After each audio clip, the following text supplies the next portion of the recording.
Ondel-ondel di hotel syariah, putar murotal kena tagihan royalti?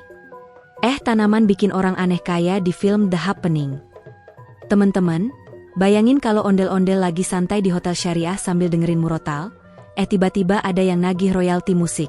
Belum cukup sampai situ, pepohonan di sekitar hotel malah bikin orang-orang jadi aneh kaya di film horor. Waduh, jadi kocak tapi juga merinding. Assalamualaikum warahmatullahi wabarakatuh. Sahabat semua yang dirahmati Allah. Jangan lupa like, komen, dan subscribe dulu biar channel ini makin semangat bikin kisah lucu dan gokil tentang ondel-ondel ya. Bismillahirrohmanirrohim. Alhamdulillah segala puji hanya milik Allah, yang masih ngasih kita nikmat sehat, iman, dan kesempatan untuk ketawa bareng lewat cerita ini. Ayo tulis sholawat kepada Nabi Muhammad Shallallahu alaihi wasallam wa ala alihi wa ashabihi ajmain di kolom komentar, biar cerita ini makin berkah. Sahabat semua, mari kita sama-sama ningkatin takwa kepada Allah dengan selalu ingat kalau hidup ini penuh ujian, tapi juga ada banyak hal lucu yang bisa bikin kita tersenyum. Allah berfirman dalam Al-Quran Surah Al-Baqarah ayat 286, La yukallifullahu nafsan illa wus'aha, Allah tidak membebani seseorang melainkan sesuai dengan kesanggupannya. Jadi walaupun ada ujian atau bahkan hal kocak kayak ondel-ondel kena tagihan royalti, pasti ada jalan keluarnya. Oh iya, jangan lupa tulis juga asal kalian dari mana di kolom komentar, biar kita bisa saling kenal. Dan tonton video ini sampai selesai ya, soalnya di bagian deskripsi ada satu pertanyaan. Kalau kalian jawab benar di komentar, hadiahnya bakal diumumin di penutup. Pagi itu, suasana di sebuah hotel syariah di pinggiran kota terasa adem sekali. Dari luar, bangunan hotel tampak sederhana, catnya dominan warna krem dengan sentuhan hijau toska di bagian jendela, melambangkan kesan Islami yang menyejukkan. Ada kaligrafi besar bertuliskan Bismillahirrohmanirrohim di atas pintu masuk lobi, jadi siapapun yang melangkah ke dalam serasa langsung diingatkan untuk selalu berzikir. Begitu kaki melangkah masuk ke area lobi, suasana makin terasa hikmat karena terdengar lantunan murotal Al-Quran dari speaker kecil yang terpasang di setiap sudut ruangan. Ayat-ayat suci itu diputar bergantian, dengan suara kari yang merdu, bikin hati yang mendengar terasa tentram. Para tamu yang datang pun tampak nyaman. Ada yang duduk santai di sofa sambil menunggu check-in, ada yang membaca koran, ada yang sekadar menyeruput teh panas sambil mendengar murotal. Bahkan ada seorang ibu muda yang menggendong anak bayinya, wajahnya tersenyum bahagia karena si bayi jadi tenang dan tertidur pulas mendengar bacaan ayat-ayat suci itu. Semua berjalan normal, sampai tibalah momen yang bikin heboh sekaligus bikin orang bingung setengah mati. Tiba-tiba pintu kaca lobi terbuka dengan suara ceklek yang cukup keras. Masuklah seorang pria memakai kemeja putih lengan panjang, dasinya agak miring, dengan wajah serius dan langkah mantap. Tangannya membawa sebuah map tebal warna coklat, yang di bagian depannya sudah jelas tertempel stiker bertuliskan, LMK, Lembaga Manajemen Kolektif. Para karyawan hotel langsung saling berpandangan. Karena biasanya tamu yang masuk lobi hotel syariah wajahnya tenang, mau istirahat, atau urusan bisnis. Tapi yang ini jelas beda auranya. Serius, kaku, dan agak bikin deg-degan. Pria itu kemudian berjalan ke meja resepsionis. Mbak resepsionis yang tadinya tersenyum ramah, perlahan senyumnya menurun jadi canggung karena melihat map tebal itu. Dengan suara resmi, pria itu berkata, "Permisi, saya dari LMK. Ini ada surat pemberitahuan terkait kewajiban pembayaran royalti musik untuk tempat usaha." Mbak resepsionis langsung bengong. Royalti musik? Tapi di hotel ini nggak ada musik. Pak, kami cuma muter murotal Al-Quran. Jawabnya dengan suara gugup. Pria LMK itu tetap tenang, membuka map tebalnya, lalu menunjukkan sebuah dokumen panjang berisi tabel dan daftar aturan. Dengan gaya birokratis, dia bilang, "Iya, Bu, tapi apapun bentuknya, kalau ada audio yang diputar di ruang publik, termasuk hotel, itu masuk kategori karya cipta. Jadi wajib bayar royalti." Suasana mendadak tegang. Para tamu yang lagi santai tiba-tiba menoleh. Ada bapak-bapak yang tadi baca koran sampai melorot kacamatanya karena kaget. Ada anak kecil yang tadinya main mobil-mobilan langsung berhenti, bengong dengar kata, bayar royalti. Dan, di pojokan lobi, ternyata ada sosok yang tak biasa. Ondel-ondel. Iya, beneran ondel-ondel dengan wajah besar merah merona, mata melotot khas Betawi, dan rambut ijuk menjuntai. Sejak tadi dia duduk manis di kursi panjang, goyang-goyang badan mengikuti irama murotal. Tangan besarnya sesekali menepuk paha Seirama, kayak lagi menikmati lantunan ayat-ayat Al-Quran. Begitu mendengar kata royalti musik, kepala ondel-ondel langsung berhenti goyang. Matanya yang besar melotot makin lebar. Seolah-olah dia juga ikut kaget dan pengen ikutan ngomong. Dengan suara berat bercampur bindeng khas suara boneka besar, si ondel-ondel nyeletuk. "Loh, Bang, ini kan murotal Quran, masa ia kena tagihan juga? Abis ini jangan-jangan suara azan dari masjid disuruh bayar royalti?" Semua orang di lobi langsung pecah ketawa. Bahkan mbak resepsionis yang tadinya tegang, gak tahan menutup mulut sambil ngakak kecil. Tapi si petugas LMK tetap berusaha profesional. Walau jelas-jelas kupingnya agak merah karena malu ditertawakan ondel-ondel. "Bukan begitu, Pak Ondel-ondel," kata si petugas. "Kami hanya menjalankan aturan. Kalau ada karya cipta, termasuk bacaan, bisa masuk kategori." Ondel-ondel makin heran. "Waduh, gimana ceritanya? Ini kan firman Allah, bukan musik dangdut koplo. Masa iya Quran dibilang karya cipta manusia? Entar lama-lama pohon goyang kena royalti, burung kicau kena royalti, suara hujan juga bayar royalti." Orang-orang makin ngakak. Tapi di saat yang sama suasana juga jadi absurd. Karena di luar jendela hotel, pepohonan mulai bergerak aneh. Daunnya berdesir, bukan sekadar ditiup angin, tapi seperti bergetar sendiri. Ada tamu yang duduk dekat jendela langsung merinding. Kok pohon kayak hidup ya? Namun di dalam lobi, ondel-ondel masih terus ngoceh kocak. Dia bahkan berdiri, menepuk-nepuk dada besar kostumnya, lalu bilang, "Kalau begini caranya, gua bikin usaha LMK juga deh. Namanya Lembaga Manajemen Kebon. Jadi tiap pohon, tiap daun, tiap semut lewat, semua gua tagih royalti." Semua orang terbahak-bahak, tapi si petugas LMK makin salah tingkah. Mbak resepsionis nyaris jatuh dari kursinya karena ketawa sambil nutup mulut.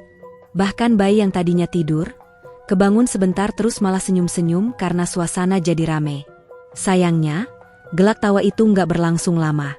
Karena suara murotal yang adem tadi tiba-tiba kalah sama desiran daun dari luar. Ada getaran halus yang bikin orang-orang di lobi jadi merinding. Suasana seolah berubah, dari kocak jadi agak mencekam. Orang-orang mulai saling pandang. Si bapak pembaca koran pelan-pelan menurunkan korannya, wajahnya kosong, matanya melayang ke arah pepohonan di luar. Ondel-ondel yang biasanya cuek, tiba-tiba merasa ada hawa aneh. Dia nengok ke jendela, matanya melotot makin lebar, rambut ijuknya bergoyang sendiri karena badannya sedikit gemetar. Dia bergumam pelan, jangan-jangan pepohonan ini beneran marah gara-gara gua ngomong royalti daun tadi." Mbak resepsionis langsung ngejawab panik, "Jangan bercanda lagi, Bang Ondel, aku jadi takut beneran nih." Suasana di lobi hotel syariah itu pun jadi campur aduk. Ada yang masih ketawa karena celetukan ondel-ondel, ada yang serius tegang karena pohon-pohon di luar kaya hidup, ada juga yang bingung harus percaya yang mana. Dan si petugas LMK, dia malah bingung sendiri, antara mau lanjut nagih royalti atau kabur gara-gara suasana jadi kayak film horor. Belum juga selesai urusan di lobi hotel syariah tadi, tiba-tiba suasana di luar gedung mulai menampakkan keanehan. Dari jendela kaca besar yang menghadap ke jalan kota kecil, para tamu bisa melihat deretan pepohonan yang berjajar rapi di sepanjang trotoar. Biasanya pohon-pohon itu cuma bergoyang pelan kalau ada angin. Tapi kali ini, meskipun udara terasa sangat tenang dan panas matahari menyorot tanpa gerakan angin, daun-daun mereka bergerak sendiri. Bukan sekadar bergoyang, melainkan bergetar seperti sedang berbicara, seolah-olah setiap daun saling berbisik satu sama lain. Awalnya, orang-orang mengira itu cuma kebetulan. Palingan ada truk lewat bikin getaran, kata seorang bapak yang baru saja selesai check-in. Tapi saat semua orang mencoba mendengarkan lebih saksama, terdengar suara halus, semacam bisikan berulang-ulang dari arah pepohonan itu. Nggak jelas bahasanya apa, tapi cukup bikin bulu kuduk berdiri. Suara murotal yang tadinya menenangkan, perlahan seperti ditimpa lapisan suara samar yang menyeramkan. Ondel-ondel yang masih berdiri di lobi ikutan merhatiin pohon-pohon itu. Matanya melotot makin besar, lehernya agak maju, dan dia bersuara lirih tapi tetap dengan logat lucu. Jangan-jangan pepohonan lagi rapat nih. Rapatin masalah royalti daun. Waduh, kalau begitu gua bisa bangkrut, masa tiap kali daun jatuh kena biaya. Semua orang di lobi sempat ngakak lagi karena komentar absurd itu, tapi setelah itu justru rasa takut makin terasa. Beberapa tamu yang tadinya duduk santai tiba-tiba mulai bertingkah aneh. Ada seorang ibu yang baru saja memegang ponsel untuk selfie di lobi, mendadak wajahnya jadi kosong. Dia berhenti bergerak, lalu menatap lurus ke arah pepohonan di luar, matanya seperti kehilangan cahaya. Ponselnya jatuh, dan dia berjalan pelan keluar hotel seperti orang yang dipanggil. Bu, mau kemana? Panggil suaminya panik. Tapi istrinya nggak jawab, malah terus jalan menyeberang, padahal mobil-mobil masih lalu lalang. Untung mobilnya berhenti mendadak. Semua orang yang lihat langsung teriak. Ondel-ondel spontan panik, dia lompat-lompat di tempat, mukul gendang keras-keras sambil teriak. Bu, jangan ke pohon. Entar ditarik bayangan, suruh tanda tangan kontrak daun abadi. Lucunya, cara dia panik bukannya bikin semua orang lega, malah bikin suasana absurd. Antara takut dan pengen ketawa. Beberapa orang di lobi menutup wajah, gak tahu harus doa atau ketawa ngakak. Sementara itu, pepohonan terus bergetar makin heboh. Dari jarak jauh kelihatan daun-daun kecil jatuh perlahan ke tanah, tapi bukan seperti daun kering yang jatuh biasa, melainkan jatuh sambil berputar-putar, seakan punya pola. Dari dalam lobi, suara bisikan makin jelas, terdengar seperti, ikut. Mbak resepsionis pucat pasi. Astagfirullah, kok jadi kayak film horor beneran sih? Gumamnya sambil pegangan meja. Petugas LMK yang masih pegang map tebal juga mulai gemetaran. Tapi si ondel-ondel, dengan wajah merahnya yang melotot, tetap berusaha kocak walaupun jelas merinding juga. Dia bilang, waduh, jangan-jangan pepohonan lagi nagih bayaran juga. Mereka iri lihat LMK dapat jatah royalti. Pohon bilang, hei manusia, udah ngambil oksigen gratis. Sekarang bayar dong. Komentar itu bikin satu keluarga tamu hotel langsung ketawa ngakak walau mereka juga ketakutan. Si bapak sampai tepuk-tepuk paha karena kocaknya absurd. Tapi tawa itu nggak bertahan lama. Karena di luar terlihat seorang remaja yang tadinya jalan santai mendadak berhenti, lalu jongkok di trotoar dengan wajah kosong. Tangannya mainin tanah, kayak anak kecil kehilangan kesadaran. Orang-orang mulai sadar, ini mirip banget dengan kejadian di film The Happening. Seorang tamu berbisik, jangan-jangan pepohonan lagi nyebarin racun gaib yang bikin orang linglung. Ondel-ondel langsung teriak. Racun apaan? Jangan-jangan itu parfum daun varian baru. Gratisan lagi. Boleh dong gua cium dikit. Tiba-tiba dia pura-pura tarik nafas panjang. Huf, sambil goyang-goyang badan. Orang-orang ngakak lagi. Tapi detik berikutnya, ondel-ondel pura-pura pingsan ke samping kursi, bikin suasana makin absurd. Beberapa anak kecil yang nonton malah teriak kegirangan karena ngira ini tontonan karnaval, bukan suasana bahaya. Namun, kenyataannya makin lama makin serem. Orang-orang yang tadinya normal, satu persatu mulai nunjukin perilaku aneh. Ada bapak yang lagi makan roti di kafe hotel, tiba-tiba berdiri, rotinya ditaruh begitu saja, lalu jalan keluar sambil ketawa kosong. Ada ibu-ibu yang lagi nulis nota, mendadak coret-coret mejanya sendiri tanpa sadar.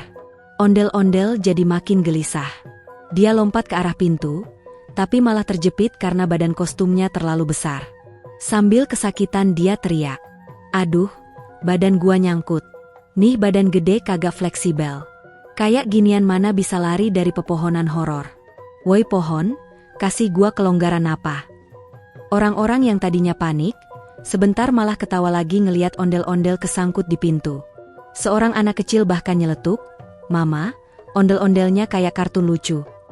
Tapi begitu terdengar lagi bisikan dari luar, semua langsung diam. Suaranya makin kuat, ikut. Beberapa orang yang masih sadar buru-buru nutup telinga. Mbak resepsionis berusaha mematikan speaker murotal, tapi suaranya tetap nggak kalah. Malah murotal terdengar samar, kayak bercampur sama bisikan itu. Ondel-ondel yang akhirnya berhasil keluar dari pintu, langsung berdiri di halaman hotel. Dia coba hadapin pepohonan itu.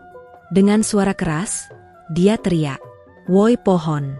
Kalau lu mau royalti, ayo kita musyawarah. Jangan main hipnotis gitu doang. Gua juga punya organisasi, OLM, Ondel Lembaga Manajemen. Kita bagi hasil 50-50, gimana? Semua orang yang dengar itu ngakak lagi, walau jelas merinding. Gaya ondel-ondel yang menantang pohon dengan serius tapi absurd, bikin suasana antara takut dan pengen ketawa bareng. Tapi anehnya, begitu ondel-ondel ngomong begitu, pepohonan berhenti bergerak sejenak. Seolah-olah mereka dengar tawaran itu. Daun-daun yang tadinya berjatuhan mendadak diam melayang di udara, lalu jatuh perlahan. Bisikan samar juga berhenti sebentar. Orang-orang di lobi saling pandang, bingung. Ada yang berbisik, jangan-jangan pepohonan beneran ngerti bahasa ondel-ondel. Ondel-ondel pasang gaya heroik, dadanya dibusungkan, sambil ketawa kecil. Nah kan, bener kata gua. Pepohonan juga ngerti kalau ada istilah bagi hasil. Nih gua ajarin, jangan nagih royalti pakai bisikan horor, nagihnya pakai kwitansi resmi. Semua ngakak lagi, bahkan petugas LMK yang dari tadi ketakutan, ikutan ketawa sampai bahunya naik turun. Suasana kacau, campuran antara rasa horor ala film The Happening dan lawakan absurd ondel-ondel yang bikin semua orang masih bisa tertawa di tengah ketegangan. Namun sayangnya, itu baru awal. Karena bisikan pepohonan pelan-pelan terdengar lagi, kali ini lebih banyak, seakan makin banyak pohon yang ikutan. Suasana jalan kota kecil itu berubah. Orang-orang mulai berdiri kaku, sebagian jalan pelan ke arah pohon. Dan ondel-ondel, walau masih kocak, mulai merasa bulu kuduknya berdiri beneran. Dia nyeletuk sambil gemetar. Waduh, jangan-jangan gua bener-bener salah ngomong. Pohon ini bukan nagih royalti, tapi nagih nyawa. Setelah upacara penghormatan di hadapan pohon jiwa berlangsung dengan hikmat, suasana perlahan berganti. Cahaya bioluminesen yang tadinya berkilau tenang mulai berdenyut pelan, seperti detak jantung raksasa yang mengatur ritme alam di sekelilingnya. Ondel-ondel itu, dengan gerakan yang masih tegak namun kini lebih rileks, mengangkat wajahnya kembali. Mata kosong khas wajah ondel-ondel seakan berubah hidup, seolah menyimpan sinar misterius. Para naenam yang masih berpegangan tangan membuka mata mereka perlahan, menyadari ada sesuatu yang berbeda terjadi di hadapan mereka. Daun-daun raksasa di sekitar batang pohon jiwa bergetar meski angin tidak bertiup, seakan menanggapi kehadiran makhluk asing yang datang dari dunia manusia, tetapi juga tidak sepenuhnya milik manusia itu. Di antara keheningan hutan malam, terdengar sayup-sayup suara gamelan Betawi, namun kali ini tidak berasal dari instrumen fisik. Suara itu muncul dari dalam bumi, seperti gema dari akar terdalam pohon jiwa. Bunyi kenong, gendang, dan rebab bersahut-sahutan dengan irama tabuhan drum hutan khas Pandora. Seolah dua kebudayaan yang jauh terpisah oleh galaksi kini, saling menyatu dalam bahasa musik yang tidak mengenal batas ruang dan waktu. Para naenam menoleh ke kanan dan kiri, wajah mereka dipenuhi rasa takjub bercampur penasaran. Mereka tahu bahwa hutan Pandora sering berinteraksi dengan jiwa-jiwa yang sudah meninggal, tetapi kali ini berbeda. Hutan tidak hanya menyampaikan suara roh, melainkan juga menghadirkan budaya lain yang terasa begitu nyata. Ondel-ondel itu mulai bergerak lagi, bukan sekadar menunduk dalam zikir seperti sebelumnya. Kini tubuhnya bergoyang perlahan ke kanan dan ke kiri, mengikuti irama yang semakin jelas terdengar. Rambut bioluminesen pohon jiwa yang menjuntai turun menyentuh bahu besar ondel-ondel itu, membuat setiap langkahnya seolah dipandu langsung oleh energi spiritual yang mengalir dari akar hingga langit. Naenam yang ada di sekitarnya merasa seolah menyaksikan sebuah ritual sakral yang baru pertama kali terjadi di hadapan mereka. Bahkan Sahik, sang pendeta perempuan tertinggi, berbisik lirih, Ewa sedang menunjukkan wajahnya yang baru. Getaran tanah mulai terasa. Tidak keras, tapi cukup untuk membuat semua yang hadir merasakan bahwa dunia sedang bergerak menyambut sesuatu. Dari kejauhan, kawanan ikran, hewan terbang Pandora, melintas di langit malam, sayap mereka berkilauan memantulkan cahaya pohon jiwa. Namun, alih-alih terbang menjauh, kawanan itu justru melingkar di atas ondel-ondel, seperti memberi penghormatan. Seekor Thanator, hewan buas yang biasanya ditakuti semua makhluk Pandora, berjalan perlahan mendekati lingkaran itu, tetapi anehnya ia tidak menunjukkan sikap mengancam. Justru Thanator itu menundukkan kepalanya rendah, seakan mengakui kebesaran sesuatu yang tak bisa dijelaskan dengan logika biasa. Pada saat itu, salah satu Naenam muda bertanya dengan nada bergetar, "Siapa sebenarnya makhluk ini? Apakah ia utusan Ewa? Ataukah ia roh dari dunia lain yang dipanggil untuk membawa pesan?" Tidak ada yang langsung menjawab. Semua terdiam, membiarkan momen itu berbicara sendiri. Ondel-ondel kemudian mengangkat kedua tangannya ke udara, gerakan yang biasanya dilakukan dalam tari Betawi ketika mengundang penonton untuk ikut bergembira. Namun kali ini gerakan itu terasa sangat berbeda, seolah bukan hanya mengajak menari, melainkan menghubungkan langit dan bumi, budaya Betawi dan kebijaksanaan Naenam, bumi Jakarta dengan hutan Pandora. Dalam keheningan yang sakral itu, terdengar lantunan zikir lirih. Subhanallah, Subhanallah, menggema dari dalam dada ondel-ondel, meski tak seorang pun melihat mulutnya bergerak. Suara itu bercampur dengan bisikan daun, kicauan hewan malam, serta aliran cahaya bioluminescen. Para Naenam, meski tidak mengerti kata-katanya, merasakan getaran spiritual yang sama. Mereka tahu bahwa itu bukan sekadar kata, melainkan energi murni yang menyatukan semua jiwa. Cahaya dari pohon jiwa semakin terang, menjalar melalui rambut bioluminescen yang menyentuh tanah. Akar-akar besar yang menjulur di sekeliling mulai bersinar, membentuk pola-pola rumit yang menyerupai batik Betawi. Motif tumpal, pucuk rebung, hingga sawat muncul di tanah, bercahaya biru putih. Para Naenam terperanjat. Mereka mengenali pola cahaya itu sebagai bahasa visual dari Ewa, tetapi kali ini tampil dengan sentuhan budaya asing yang begitu indah. Seolah Ewa ingin menyampaikan pesan bahwa semua tradisi, dari manapun asalnya, bisa bersatu dalam satu harmoni kosmik. Lalu, sebuah keajaiban terjadi. Dari balik lingkaran cahaya, muncul bayangan orang-orang berpakaian adat Betawi lengkap. Ada palang pintu, jawara dengan golok di pinggang, delman yang ditarik kuda, hingga penari cilik yang tersenyum ceria. Semua itu bukan manusia sungguhan, melainkan semacam proyeksi roh yang terbentuk dari cahaya. Mereka menari mengelilingi ondel-ondel, sementara para Naenam menatap dengan mata berbinar-binar. Bagi mereka, ini bukan sekadar tontonan, melainkan wahyu dalam bentuk tarian. Ondel-ondel lalu berhenti sejenak. Tubuhnya tegak dengan tangan menempel di dada. Seperti seorang murid yang sedang memohon izin kepada guru besar. Pohon jiwa menjawab dengan mengeluarkan kilatan cahaya lebih terang, menyelimuti tubuh raksasa itu dengan sinar putih keemasan. Pada momen itu, semua makhluk yang hadir, Naenam, Ikran, Tanator, bahkan tumbuhan, merasakan getaran cinta kasih yang begitu mendalam. Tidak ada lagi rasa takut, tidak ada lagi rasa asing. Semua menyatu dalam satu kesadaran bahwa mereka sedang menyaksikan lahirnya bab baru dalam hubungan antara dunia manusia dan Pandora. Ketika sinar itu meredup, ondel-ondel menunduk lagi, tapi kali ini bukan karena merendahkan diri. Ia menunduk sebagai simbol bahwa misi pertamanya sudah selesai, memperkenalkan dirinya sebagai penghubung antara dua dunia. Para Naenam pun ikut menunduk hormat. Sahik mendekat, menyentuhkan rambut sarafnya ke rambut bioluminescen pohon jiwa. Dengan mata terpejam, ia berkata, "Ewa telah menerima saudara baru. Mulai hari ini, ia bukan lagi asing bagi kita. Ia adalah penjaga yang akan berjalan bersama kita." Tangisan haru terdengar dari beberapa Naenam. Ada yang berlutut, ada yang menengadah, ada pula yang langsung mendekat ke ondel-ondel sambil menyentuh kain sarung Betawi yang membungkus pinggangnya. Mereka merasakan hangat, seperti menyentuh bagian dari keluarga sendiri. Malam itu, pohon jiwa tidak hanya menjadi saksi upacara spiritual, melainkan juga saksi lahirnya persaudaraan lintas budaya, lintas planet, lintas semesta. Dan di kejauhan, suara gamelan Betawi terus terdengar, menyatu dengan nyanyian alam Pandora, tak pernah berhenti. Langkah-langkah berikutnya membawa ondel-ondel ke sebuah lapangan terbuka. Anehnya, lapangan ini dipenuhi tumbuhan yang membentuk pola geometri sempurna, seperti mosaik raksasa.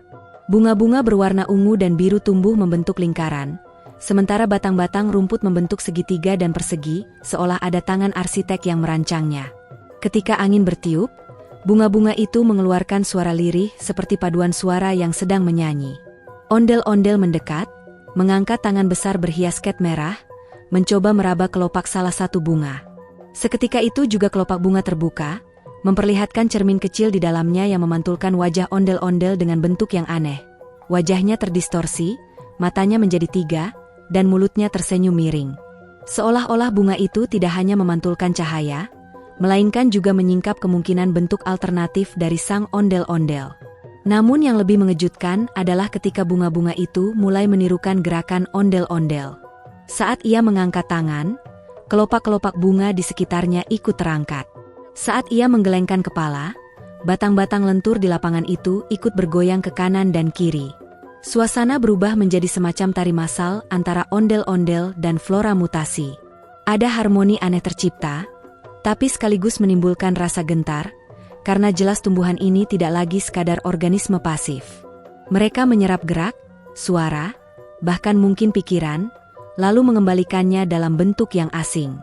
Bagi ondel-ondel, momen itu terasa seperti bercermin pada versi dirinya yang tak sepenuhnya ia kenali, sisi lain yang mungkin lahir dari kekuatan misterius Shimmer, zona mutasi dalam kisah Annihilation. Ondel-ondel mencoba melangkah mundur, tapi tiba-tiba tanah di bawahnya bergelombang. Dari balik tanah itu muncul akar-akar tebal yang berpilin seperti ular, membentuk pagar melingkar mengurungnya. Akar-akar itu memancarkan kilatan kehijauan, seolah mengandung energi listrik yang hidup. Beberapa kali ondel-ondel mencoba menendang, namun akar-akar itu hanya semakin kuat dan bergerak fleksibel seperti otot. Ia pun berhenti melawan secara kasar, lalu mencoba menenangkan diri. Dengan gerakan perlahan, ia mengetuk topengnya sendiri 3 kali, sebuah isyarat lama yang biasa dipakai dalam ritual Betawi untuk memanggil kekuatan leluhur. Ajaibnya, resonansi suara dari ketukan itu membuat akar-akar berhenti sejenak, seolah mendengarkan.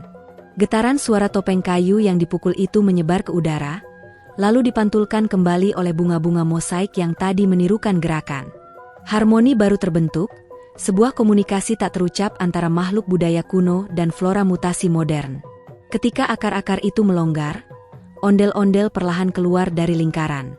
Namun begitu ia melangkah, cahaya di sekeliling berubah warna menjadi merah muda dan emas, berputar membentuk pusaran. Dari dalam pusaran itu, muncul siluet samar menyerupai manusia, namun tubuhnya terbuat dari pecahan kaca dan bunga bercahaya. Sosok itu menirukan setiap gerakan ondel-ondel dengan tepat, seolah menjadi bayangan hidupnya. Jika ondel-ondel melangkah ke kanan, sosok itu juga ke kanan. Jika ia mengangkat tangan kiri, sosok itu pun melakukan hal yang sama. Tapi setiap kali gerakan ditiru, tubuh sosok itu sedikit berubah. Dari pecahan kaca menjadi anyaman rotan, dari bunga menjadi kain bermotif batik. Hingga perlahan, sosok itu tidak hanya meniru, tetapi juga menjadi semacam versi alternatif dari ondel-ondel itu sendiri, sebuah kembaran yang lahir dari perpaduan budaya dan mutasi. Momen itu membuat ondel-ondel terdiam. Ia melihat sosok kembarannya yang semakin nyata, lalu teringat pada kisah leluhur tentang cermin gaib yang dapat memperlihatkan sisi tersembunyi manusia. Bedanya, ini bukan sekadar cermin, melainkan replikasi nyata yang berdiri di hadapannya. Pertemuan itu menghadirkan pertanyaan besar. Apakah sosok itu musuh, atau justru sahabat? Ondel-ondel maju 1 langkah, begitu juga kembaran kaca bunga itu. Lalu, tanpa diduga, kembaran itu mengeluarkan suara, bukan suara kayu retak atau gemerisik dedaunan, melainkan suara gamelan yang lembut. Nada saron, kenong, dan gong terdengar harmonis dari dalam tubuhnya.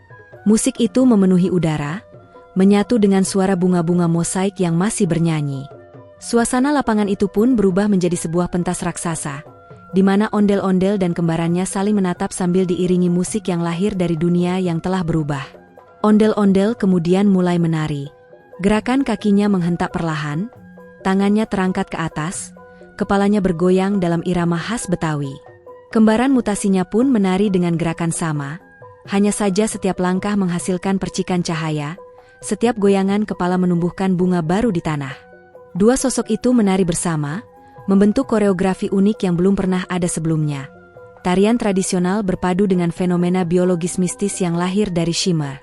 Penonton tarian itu bukanlah manusia, melainkan seluruh flora di sekelilingnya. Pohon-pohon berkilau, bunga mosaik, dan akar bercahaya ikut bergoyang, menyatu dalam sebuah simfoni visual dan auditori yang begitu memukau. Namun, semakin lama tarian berlangsung, Semakin terasa energi yang menyedot kekuatan ondel-ondel. Nafasnya terengah, tubuhnya yang biasanya kokoh kini bergetar. Ia menyadari bahwa setiap gerakan yang ditirukan kembaran itu bukan hanya pantulan, melainkan juga penyerapan. Seolah sosok kaca bunga itu sedang mengambil sebagian dari jiwa dan identitasnya. Ondel-ondel berhenti menari, menunduk dengan napas berat, dan pada saat itu juga kembaran berhenti. Ia menatap wajah kembaran itu dengan tatapan penuh tanya, lalu perlahan mengangkat tangan kanan, memberi isyarat damai. Kembaran itu pun mengangkat tangan, lalu tiba-tiba seluruh tubuhnya pecah menjadi ribuan serpihan cahaya yang berterbangan, menghilang ke udara. Yang tersisa hanyalah aroma harum bunga bercampur dengan gema musik gamelan yang perlahan meredup. Setelah kembaran itu lenyap, ondel-ondel kembali berdiri tegak. Ia tahu bahwa pertemuan barusan bukan kebetulan, melainkan ujian. Flora mutasi di dunia Annihilation seakan ingin mengajarinya bahwa identitas tidak pernah tunggal, bahwa selalu ada kemungkinan bentuk lain dari diri sendiri, yang bisa muncul bila manusia atau makhluk berani menatap dalam cermin realitas yang terdistorsi. Ondel-ondel pun melanjutkan perjalanannya, lebih berhati-hati, lebih sadar, namun juga dengan beban baru di hatinya. Ia tidak hanya saksi dari perubahan aneh ini, melainkan juga bagian dari proses itu. Di balik segala hiruk-pikuk, cahaya, dan keceriaan yang mengisi festival malam itu, ada satu momen sakral yang menjadi inti dari seluruh rangkaian acara, doa penutup dan refleksi kebersamaan. Ketika dentuman musik mulai mereda, lampu-lampu panggung perlahan dipadamkan hingga menyisakan cahaya lilin dan lampion yang memenuhi lapangan terbuka. Ondel-ondel yang sejak sore hingga malam terus bergerak menari kini berdiri tegak dengan wajahnya yang hikmat, seolah juga merasakan kehusyukan yang menyelimuti ribuan penonton. Anak-anak kecil yang tadinya berlarian mulai tenang, duduk bersama orang tua mereka sambil menggenggam tangan, menyadari bahwa apa yang mereka saksikan malam ini bukan sekadar tontonan, melainkan sebuah pelajaran hidup tentang pentingnya melestarikan budaya, menjaga keharmonisan, serta menghargai nilai spiritual yang menyatukan manusia dengan Sang Pencipta.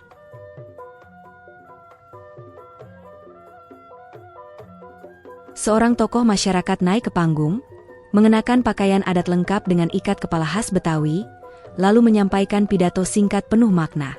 Ia berbicara tentang bagaimana seni dan budaya tradisional, termasuk ondel-ondel, bukan hanya milik masa lalu tetapi juga warisan yang harus terus dijaga agar tetap relevan di masa depan.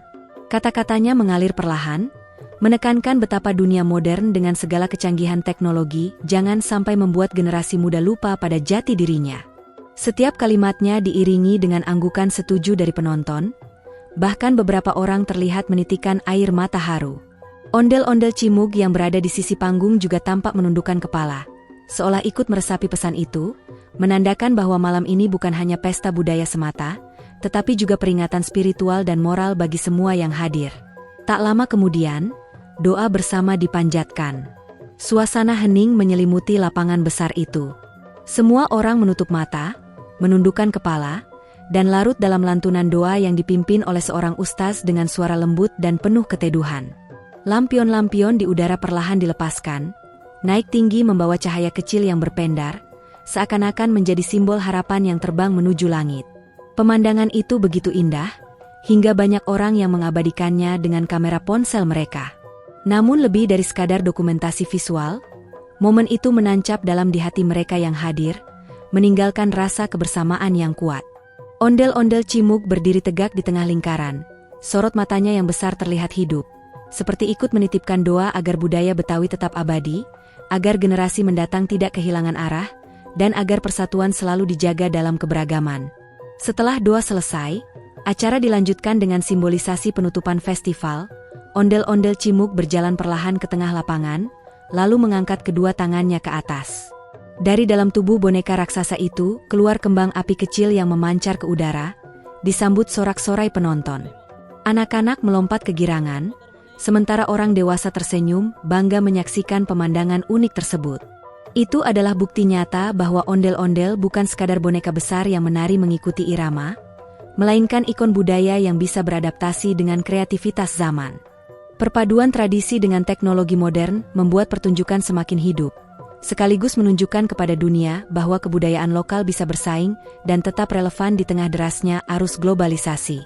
Di balik kembang api yang berkilau, terlihat raut wajah bahagia semua orang. Banyak keluarga yang langsung memeluk anak-anak mereka, mengatakan bahwa malam ini akan menjadi kenangan indah yang tak terlupakan. Para pedagang yang sejak sore membuka lapak pun merasa bersyukur karena dagangan mereka laris, rejeki yang datang beriringan dengan perayaan budaya. Para seniman yang terlibat, dari penari, pemusik, hingga pengrajin topeng ondel-ondel, merasa dihargai dan bangga karena karya mereka diapresiasi oleh masyarakat luas. Bahkan para wisatawan yang datang dari luar kota pun kagum dengan kemegahan acara ini. Beberapa dari mereka berjanji akan kembali lagi tahun depan.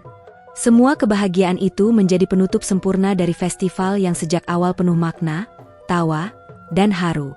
Dan di tengah kerumunan yang mulai bubar, ondel-ondel Cimug menoleh sebentar ke arah kamera yang merekam seluruh jalannya acara. Seolah-olah ia ingin berkata kepada kita semua, budaya ini titipan. Jangan biarkan hilang, terus rawat, terus hidupkan, terus ajarkan. Pesan itu sederhana namun begitu dalam. Bukan hanya sekadar untuk penonton yang hadir, tetapi juga untuk siapa saja yang menonton rekaman ini di kemudian hari, baik di layar kaca, media sosial, maupun kanal YouTube. Pesan bahwa budaya bukan sekadar tontonan, melainkan bagian dari identitas yang membentuk siapa kita sebenarnya.